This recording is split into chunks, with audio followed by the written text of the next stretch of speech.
Well, Wednesday night we were driving to church. We had the whole family in the van, and we were heading down 112th Street towards Highway A. And as you pull up to Highway A, there's a stop sign, and then to the left there's a hill with some brush. So I come up to the stop sign and we stop, and then it's because I couldn't see because of the brush, I start creeping forward a little bit.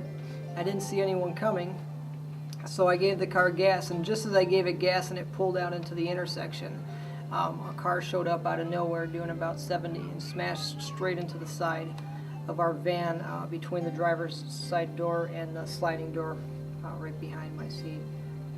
In the van was myself, my wife. Behind me was my 11-year-old daughter. To her right was my 2-year-old, and in the far back section of the van, and the seats back there, was Brandy.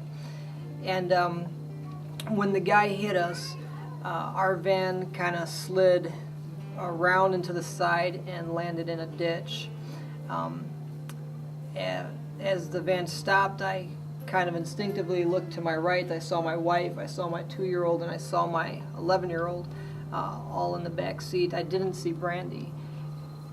And Brandy got thrown from the van out onto the street. When I went outside of the van to see who, I went out there initially thinking it was somebody else. It wasn't until a few minutes later when my wife screamed out that it was Brandy that I realized that it was her. On the driver's side, all the way back, got blown out.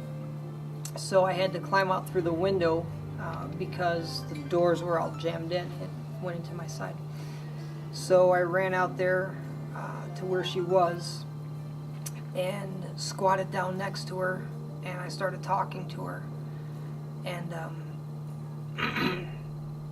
I rolled her over as I started talking to her, and I started praying, and she was answering me. She was just making an eerie kind of groaning sound.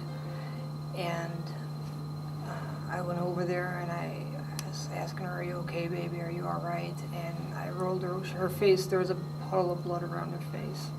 And I rolled her over, and that's when I saw she had a giant hole in her head above her left eye. I didn't tell her that she had a giant hole in her head, and I didn't tell her how bad she was bleeding. I just asked her what hurts, and she said her shoulder, because this ended up getting broken here at the collarbone. And that's what she said hurt, so I didn't want to tell her the extent of the injuries that I seen. So I just started praying for her right then. And then my wife came over, and she said the other 2 kids were fine. I went over on the side there, and well, my wife stood with Brandy. I went on the side, and I checked the other 2 kids, and they were fine. And 2 people that were driving by had stopped, and they were talking to the other 2 girls, keeping them calm and out of the way so that Melissa and I could tend to Brandy. Then, this is where it got strange. I remember seeing the guy that hit us. He was out of his car. He was walking around. He was fine. He was actually angry and yelling because his car had been wrecked. I saw to my left there was a lady had stopped, and she was stopping traffic so that we didn't get run over. And to my right, somebody else was stopping traffic over there. And across the street, across the highway there, Highway 8, was somebody on their cell phone. I assume they were probably calling the ambulance as well.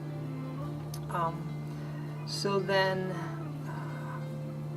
at that point, Brandy was laying across the ground. I was on my knees next to her, and my wife was standing right at her knees where she's laying, and she started praying in tongues. And at that point, I figured I'm going to let her do the praying, and I'll just keep talking to her so she stays conscious. The blood on her head wouldn't stop, so I had a button-up shirt, and I thought I'd just unbutton it and put it on her head.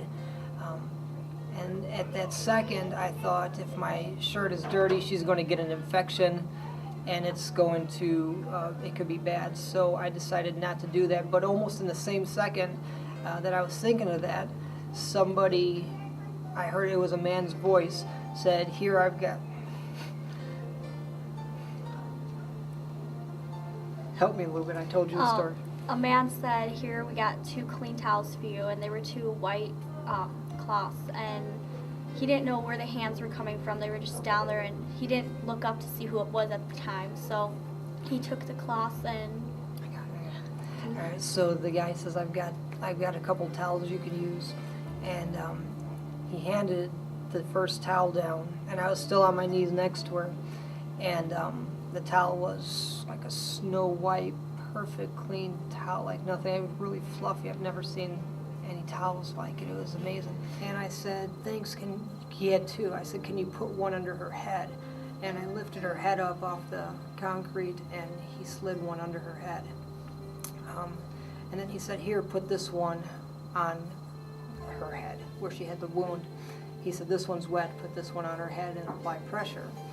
And the next towel came, and that towel was also snow white and really fluffy, and it wasn't overly wet, it was perfectly wet, it wasn't dripping. It's not like someone poured a water bottle or something. It was just perfectly evenly wet.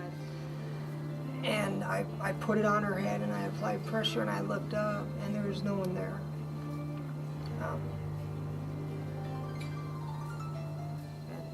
Later on, I went over the story with my wife, and she said that she didn't see anyone there giving me any towels, and she was standing right there the whole time. She said she's seen the towels, but she didn't know where they came from, and never thought twice about it. When the the fire department showed up first, and the fireman came over, and he got down at Brandy's head, and he asked, what happened. I told him really quick. I leaned forward, and I told him in his ear that she has this giant hole in her head under the towel. And I did that because I didn't want Brandy to hear what was wrong. And he took the towel off her head and put it aside and started treating her.